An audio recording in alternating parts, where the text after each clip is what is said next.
بسم اللہ الرحمن الرحیم۔ علم عقائد سبق نمبر 6 برہان نظم۔ برہان نظم یعنی ایسی دلیل کہ جس میں کائنات میں پائے جانے والے نظم کی مدد سے اللہ تبارک و تعالیٰ کے وجود کی گواہی دی جاتی ہے کہ جب اس کائنات میں نظم پایا جاتا ہے تو ضرور اس نظم کو بنانے والا اور چلانے والا موجود ہے۔ ہم کائنات کی جس بھی چیز میں غور و فکر کریں اسی میں نظم نظر آتا ہے۔ نظم یعنی مختلف اجزاء کا ایک ساتھ مجموعے کے طور پر کام کرنا، کہ اگر ہم ان اجزاء کو جدا جدا دیکھیں تو ہر جز کی کارکردگی دوسرے سے بالکل مختلف ہے، مگر جب وہی اجزاء ایک مجموعے کے طور پر دیکھے جائیں تو ایک خاص ترتیب اور ایک خاص ترکیب کے ساتھ ہم آہنگ طور پر اور سازگار طور پر اس طرح سے کام کر رہے ہیں کہ ان سے کوئی نیا ہدف حاصل ہو رہا ہے، اور اس طرح کے اجزاء کے بے شمار مجموعے ہمیں اس کائنات میں نظر آتے ہیں کہ جو کسی خاص ہدف کو حاصل کرنے میں رواں دواں ہیں۔ چاہے ہمارے وجود سے ہٹ کر باہر کی دنیا میں ہم غور و فکر کریں، چاہے ہم اپنے وجود میں غور و فکر کریں، تو ایسے نظم و ضبط میں پروئے اجزاء ہم دیکھ سکتے ہیں کہ جو اپنے خاص مقصد اور ہدف کی خاطر کام کر رہے ہیں۔ ہم نظم کی چند ایک مثالیں ذکر کرنے کے بعد برہان نظم بیان کریں گے۔ البتہ یہ چند مثالیں پہلے جہان خلقت میں پائی جانے والی نظم کی چند مثالیں اور بعد میں انسانی وجود میں نظم کی چند مثالیں عرض کی جائیں گی۔ جہان خلقت کی چند مثالیں ملاحظہ کیجئے کہ جہان خلقت بہت وسیع ہے کہ جس کی حدود کا اندازہ انسان کی عقل لگا ہی نہیں سکتی۔ اس جہان میں جس چیز پر غور و فکر کی جائے اسی میں ہدایت کی نشانیاں ہیں۔ چھوٹی چھوٹی موجودات سے لے کر بہت ہی عظیم الجثہ موجودات تک ہر چیز شگفتاور اور تعجب انگیز ہے۔ ہم جہان خلقت کی بس 2 ہی مثالیں دیں گے، ایک مثال چیونٹی کی اور دوسری مثال اونٹ کی، کیونکہ ان 2 موجودات کا ایک ساتھ مقایسہ بھی کیا جا سکتا ہے کہ جس سے ہمیں بہت حیران کن نتائج ملتے ہیں، اور اس مقایسے کا ایک یہی زاویہ اور جہت ہے کہ چیونٹی جتنی چھوٹی ہے اس کے جسم میں اونٹ جیسی توانائیاں پائی جاتی ہیں۔ جیسے اونٹ کی 4 ٹانگیں ہیں ویسی ہی چیونٹی کی 4 ٹانگیں ہیں۔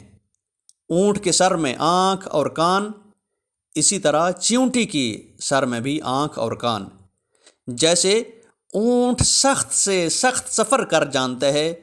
چیونٹی بھی سختیوں سے نہیں گھبراتی۔ جیسے اونٹ بھوک پیاس میں گزارا کر سکتا ہے،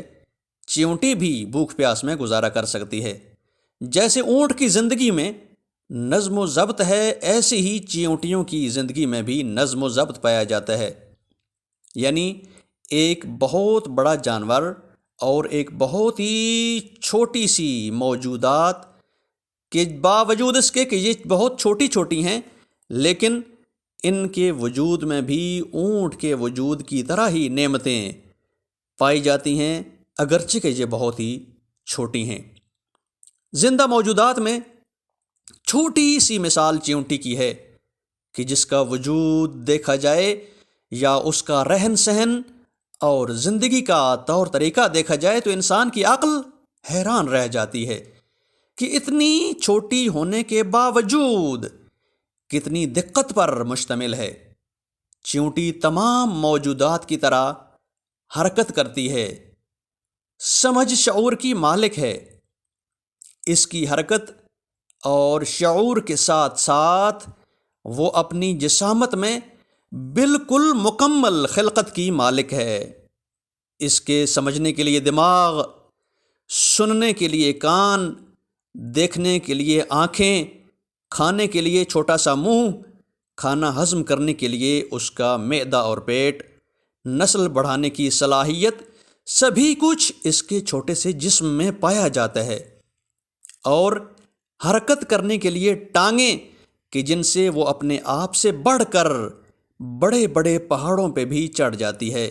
اپنے آپ سے بڑھ کر بڑی بڑی چیزیں بھی اٹھا لیتی ہے، جبکہ اس کی ٹانگیں بہت ہی نحیف اور نرم و نازک ہوتی ہیں۔ چیونٹی کی ساری توانائیاں اس کے چھوٹے سے جسے میں پائی جاتی ہیں۔ انسان اس کا جسم دیکھے اور اس میں پائی جانے والی ساری توانائیوں کا سوچے تو یہ فیصلہ کرنا بہت مشکل ہو جاتا ہے کہ کیا واقعی یہ ساری توانائیاں اس چھوٹے سے جسم میں پائی جاتی ہیں؟ درحالانکہ انسانی عقل اس بات کو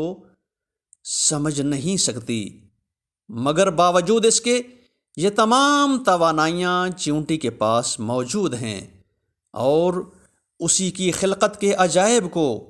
بیان کرتے ہوئے امام علی علیہ السلام نے فرمایا، اگر لوگ اللہ کی عظمتوں اور اس کی نعمتوں کے بارے میں سوچتے تو ضرور ہدایت پا جاتے اور دوزخ کی آگ سے ڈرتے، مگر ان کے دل بیمار اور بصیرت کی آنکھ معیوب ہے۔ اللہ کی چھوٹی چھوٹی مخلوقات انہیں نظر نہیں آتی، نہیں سوچتے کہ ان کی خلقت کتنی دقیق، حساب شدہ اور ان کی ترکیب و ساخت کتنی مضبوط ہے کہ اللہ نے کان اور آنکھیں بنائیں اور ان کو ہڈیوں اور گوشت سے نوازا۔ اور امام علی علیہ السلام فرماتے ہیں، اسی چیونٹی کو غور سے دیکھو جس کا جسم اور اس کے نازک اعضاء چھوٹے ہونے کی وجہ سے بہت مشکل سے دیکھے جا سکتے ہیں، جس کے وجود کی پیچیدگی تمہیں سمجھ ہی نہیں آ سکتی۔ کیسے یہ زمین پر چلتی ہے اور اپنی روزی کی تلاش کرتی ہے، دانے اکٹھے کر کے اپنی رہائش تک لے آتی ہے، گرمیوں میں سردی کا رزق اکٹھا کر لیتی ہے، اس کی روزی بھی اللہ تعالیٰ نے مہیا فرما دی اور اس کی طبیعت کے مطابق اس کی روزی کا بندوبست کیا گیا۔ اللہ تعالیٰ اس چھوٹی سی موجودات سے بھی غافل نہیں، اور کائنات کی تدبیر کرنے والا اسے بھی اس کی روزی سے محروم نہیں کرتا۔ چاہے چیونٹی بیابانوں میں رہتی ہو یا کسی سخت چٹان میں رہتی ہو، اسے اس کی روزی ملتی ہے۔ اگر تم چیونٹی کے غذا ہضم کرنے والے نظام اور اس کے بدن کے اندر پائی جانے والی چیزوں کا سوچو، اس کے سر میں موجود توانائیاں، اس کی آنکھ اور کان کے بارے میں غور و فکر کرو تو حیران رہ جاؤ گے، اور اس کی خلقت کے عجائب سمجھنے میں تمہیں بہت ہی دقت اور توجہ کرنا پڑے گی۔ بہت باعظمت ہے وہ پروردگار کہ جس نے چیونٹی کو نرم و نازک پاؤں پر کھڑے ہونے کی طاقت بخشی، اور اس کے بدن میں بھی مضبوط ستون بنائے کہ جن کی وجہ سے اس کا بدن قائم ہے۔ اگر تو سوچ بچار کرتا آخر تک پہنچ سکے تو سب چیزیں تمہیں بتائیں گی کہ چیونٹی کا خالق وہی خدا ہے جس نے کھجور جیسا عظیم درخت بنایا، کیونکہ ہر موجود کی ساخت، اس کی بناوٹ اور سٹرکچر بہت عجیب اور دقیق ہے، اور ہر زندہ موجود کے اندر اس کے مختلف اور پیچیدہ اعضاء ہیں، اور خلقت چاہے بڑی چیزوں کی ہو یا چاہے چھوٹی چیزوں کی، مضبوط ہوں یا کمزور، اللہ تعالیٰ کے لیے سبھی برابر ہیں، اور اس کی قدرت میں سبھی کچھ ایک جیسا ہے۔ امام علی علیہ السلام نے چیونٹی کے بارے میں روشنی ڈالنے سے پہلے یہ فرمایا کہ اگر اللہ کی نعمتوں میں سوچ بچار اور غور و فکر کرو تو تم ضرور راہ راست کی ہدایت پا جاؤ۔ انسانی وجود میں سب سے اہم کردار اسی سوچنے کی طاقت کا ہے کہ انسان بس سوچنے کی طاقت کو بیدار کر لے اور ہر چیز کے بارے میں اپنے آپ کو سوچنے پر مجبور کرے، تو یہ سوچنے کی طاقت خود چراغ بن کر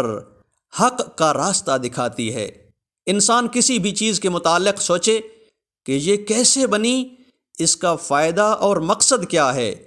اس کی خلقت میں کیسی کیسی ظرافت اور تدبیر سے کام لیا گیا ہے، کیا اس کی خلقت میں ترتیب اور پیچیدہ دقیق بناوٹ بغیر کسی مقصد کے ہو سکتی ہے؟ بنانے والے نے اسے کس مقصد کے خاطر بنایا؟ بنانے والے کے مقصد کے خلاف اس چیز کو استعمال کرنے کے کیا کیا نقصانات ہیں؟ اور یہی سوچ انسان کا راستہ بدل دیتی ہے اور انسان زندگی کا طرز و طریقہ صحیح اپنا لیتا ہے، کہ جیسے امام علی علیہ السلام نے فرمایا، اگر سوچو تو راہ راست پالو۔ چیونٹیاں بہت زیادہ ہونے اور بہت ہی چھوٹی ہونے کی وجہ سے بہت عام سی موجودات سمجھی جاتی ہیں، مگر سائنسدانوں نے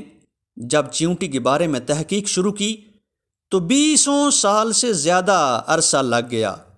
انہی چھوٹی چھوٹی جسامت کی مالک موجودات میں جو صفات انسان کے لیے ہدایت اور سبق ہیں، وہ ان موجودات کی زندگی کے بارے میں تدبیر کا طریقہ کار ہے۔ چیونٹیوں کی مسلسل کوشش، ہمت نہ ہارنا، آئندہ کے مطابق تدبیر کرنا، ان کا ایک ساتھ معاشرے اور اجتماع میں زندگی بسر کرنا، ہر ایک کا اپنا وظیفہ انجام دینا، خطرے کے موقع پر ایک دوسرے کو پیغام رسانی کرنا، اپنی بل کی حفاظت کرنا، خطرے میں مل کر کام کرنا، یہ سارے تدبیر و فراست کے کام اتنی چھوٹی چھوٹی چیونٹیاں کرتی ہیں۔ اور انسان کے لیے عبرت اور سبق ہے کہ جب ایک چیز جسے تم کمزور اور ناتوان سمجھتے ہو، اس کی زندگی میں اتنا نظم اور تدبیر پائی جاتی ہے تاکہ بہتر زندگی بسر کر سکے، تو تمہیں بھی اپنی زندگی بہتر بنانے کے لیے یہ کام اپنانا ہوں گے۔ بغیر کوشش کے زندگی میں آسودگی اور سکون نہیں آ سکتا۔ کوشش کرنے کو نکلو تو عزم مضبوط رکھو، سستی کرنے سے ناکامی ملے گی۔ صرف حال پہ راضی نہ رہو، آنے والے دنوں کی مشکلات کا سوچ کر زندگی بسر کرو، معاشرے میں تعاون کا کردار ادا کرو، اپنا وظیفہ کبھی نہ بھولو۔ جب انسانی معاشرہ خطرے میں ہو تو سب مل کر اپنے معاشرے کا دفاع کرو، طاقتور لوگ کمزوروں کا سہارا بنو۔ یہ وہ امور ہیں جو ایک مضبوط انسانی معاشرے کے لیے ضروری ہیں، اور جن موجودات کی زندگی میں نظم و ضبط برقرار ہو وہ ان امور کو ساتھ لے کر چلتی ہیں، اور چیونٹیوں کی زندگی میں یہ نظم اللہ تعالیٰ نے برقرار کیا ہے۔ اور ایسی کمزور موجودات کی زندگی کا نظم اللہ تبارک و تعالیٰ کے وجود اور اس کی حکمت کی نشاندہی کرتا ہے۔ اور دوسری مثال ہے اونٹ کی۔ اللہ تبارک و تعالیٰ نے بہت سے حیوانات کا تذکرہ قرآن مجید میں فرمایا، مگر اونٹ کے بارے میں خاص توجہ دلائی اور فرمایا، افلا ينظرون الى الابل كيف خلقت۔ اونٹ کی خلقت میں غور نہیں کرتے کہ اسے کیسے پیدا کیا گیا ہے۔ اونٹ کا جسم ایسا عجیب ہے کہ سخت سے سخت طوفانوں اور آندھیوں میں برقرار رہتا ہے، طولانی سے طولانی صحرائی راستے طے کر لیتا ہے، خشک بیابانوں میں زندگی بسر کر سکتا ہے۔ اس کی ستونوں جیسی ٹانگیں، اس کا خوراک ذخیرہ کرنے کا معدہ، اس کا پانی ذخیرہ کرنے کے لیے کوہان، اس کی جتنی ٹانگیں مضبوط ہیں اتنا پاؤں کے تلووں کا نرم ہونا تاکہ ریتلے صحراؤں میں آسانی سے سفر کر سکے۔ صحراؤں کے طوفان اور ریت اس کی آنکھوں کو نقصان نہیں پہنچا سکتے۔ اونٹ جتنا بڑا اور عظیم الجثہ ہوتا ہے، اسے پالنا اتنا ہی آسان ہوتا ہے، کیونکہ خوراک میں وہ کانٹے جھاڑیاں بھی کھا کر گزارا کر لیتا ہے اور بہت ہی رام طبیعت کا مالک ہوتا ہے، بہت ہی اطاعت گزار جانور ہے۔ اونٹوں کا گلہ ایک بچہ بھی سنبھال سکتا ہے، بہت ہی نرم خو جانور ہے، مگر جو شخص اونٹ پر ظلم کرے اسے بالکل معاف نہیں کرتا۔ اس لیے کہاوت بھی مشہور ہے کہ فلاں شخص کینے میں اونٹ جیسا ہے، کیونکہ اونٹ کبھی بھی ستم کرنے والے کو معاف نہیں کرتا۔ اونٹ جس شرائط میں زندگی بسر کرتا ہے، اسی ماحول کی شرائط کے مطابق اللہ تعالیٰ نے اونٹ کے وجود کو مضبوط کرنے کی نعمتیں عطا کیں۔ یہ صحرائی جانور ہے اور صحراؤں میں پانی کی قلت اور کمی ہوتی ہے، تو اللہ تعالیٰ نے اونٹ کو صحراؤں میں زندہ رہنے کے لیے اس کے وجود میں پانی کا ذخیرہ کرنے کا وسیلہ بھی بنایا کہ جب اونٹ کو پانی ملے وہ ہمیشہ اپنی ضرورت سے بڑھ کر پانی پی لیتا ہے، کہ اگر بعد میں کچھ دن پانی نہ بھی ملے تو اسے پرواہ نہیں ہوتی۔ صحراؤں میں سبزہ اور گھاس نہیں ہوتا تو اونٹ صحرائی درختوں کے کانٹے اور خشک جھاڑیاں کھا کر بھی زندگی گزار لیتا ہے۔ صحراؤں میں ریت پر چلنا دشوار ہوتا ہے، مگر اللہ تعالیٰ نے اونٹ کے پاؤں اس صورت میں بنائے کہ وہ ریت پر آسانی سے چل سکتا ہے، کہ اس کے پاؤں ریت میں نہیں دھنستے اور وہ بھاری سے بھاری وزن اٹھائے ریتلے صحراؤں میں سفر کرتا ہے۔ صحراؤں میں طوفان بہت آتے ہیں، مگر اونٹ کی آنکھوں کی بناوٹ ایسی ہے کہ اسے صحراؤں کی ریت نقصان نہیں دیتی۔ اونٹ پالنے والا انسان صحراؤں میں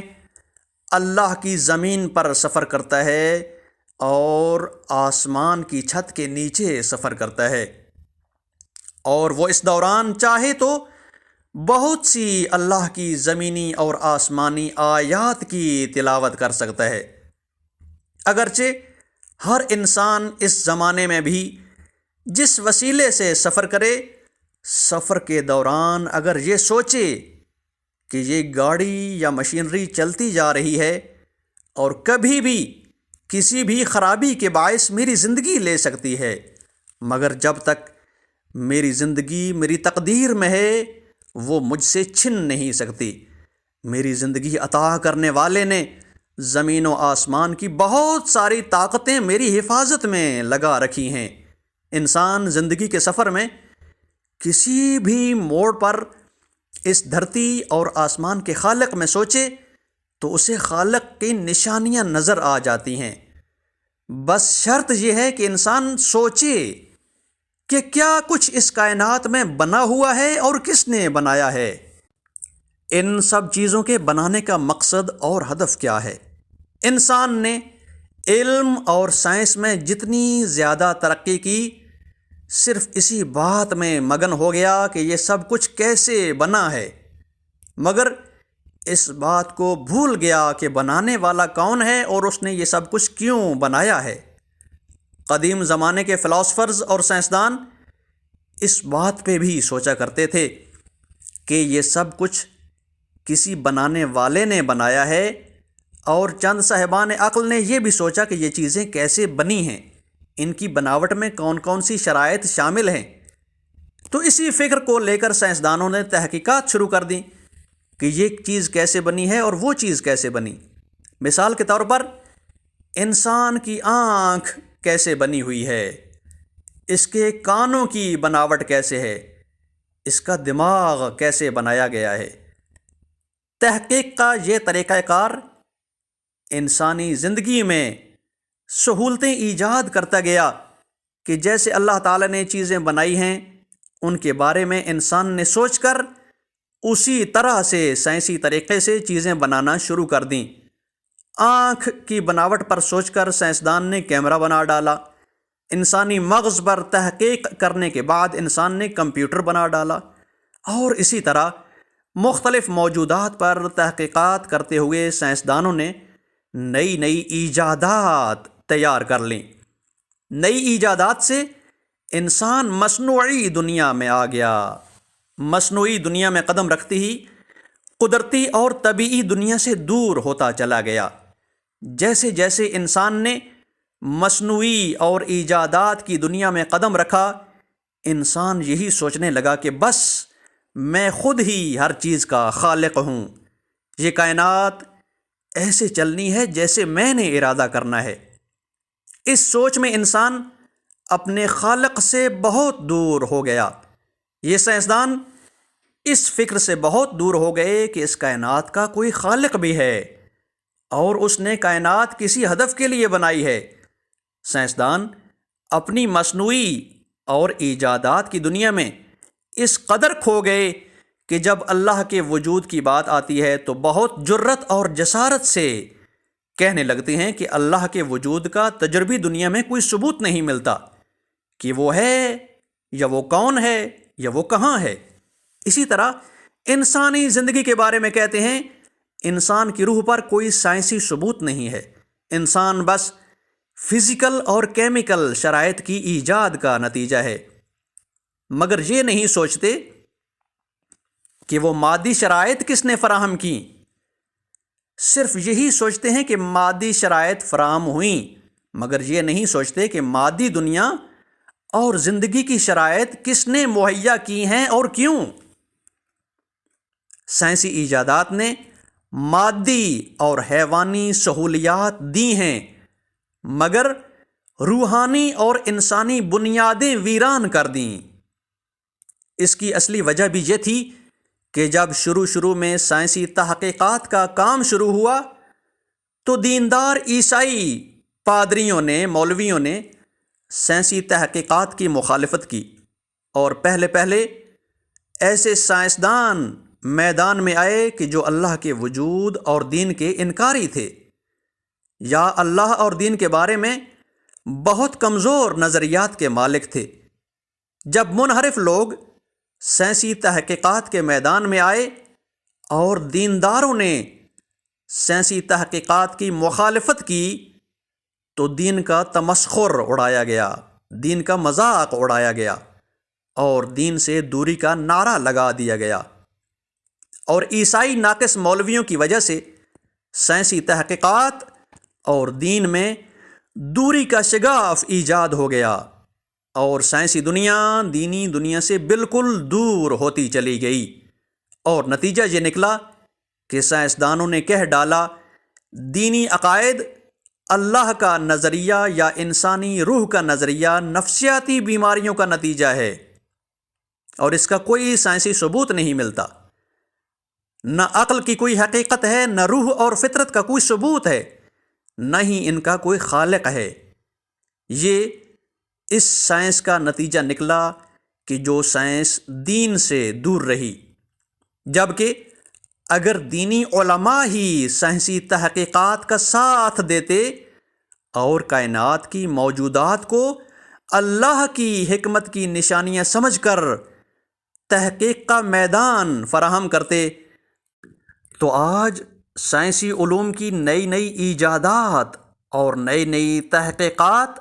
ہر سائنسدان کو اللہ کی عظمت کے سامنے سر تسلیم ہونے پر مجبور کر دیتی۔ البتہ سائنسی علمی تحقیقات میں سبھی اللہ کے منکر نہیں ہیں، اللہ والے بھی سائنسی دنیا میں تحقیقات کرتے ہیں اور ہر نئی تحقیق کو اللہ کے وجود کی نشانی مانتے ہیں، مگر اکثر سائنسی تحقیقات میں بے دین لوگ ہی ہیں جو ہر مرحلے پر یہی کہہ دیتے ہیں کہ اللہ کے وجود یا روحانی عالم کے وجود پر کوئی سائنسی گواہی اور ثبوت نہیں ہے۔ اور برہان نظم ایسی ہی ضدی اور ہٹ دھرم لوگوں کی عقل کو روشن کرنے کے لیے ہے کہ اگر کائنات کی مختلف موجودات میں نظم برقرار ہے تو نظم کسی ہدف کو حاصل کرنے کی غرض سے ہوتا ہے، اور موجودات میں برقرار نظم کی وجہ سے موجودات اپنی زندگی کا ہدف حاصل کر لیتی ہیں۔ تو یہی سوالیہ نشان ہے کہ ان موجودات میں نظم کس نے برقرار کیا، ان کی زندگی کے مقاصد کس نے مشخص کیے، اور ان موجودات کو نظم کی مدد سے ہدف تک پہنچنے کے قابل کس نے بنایا۔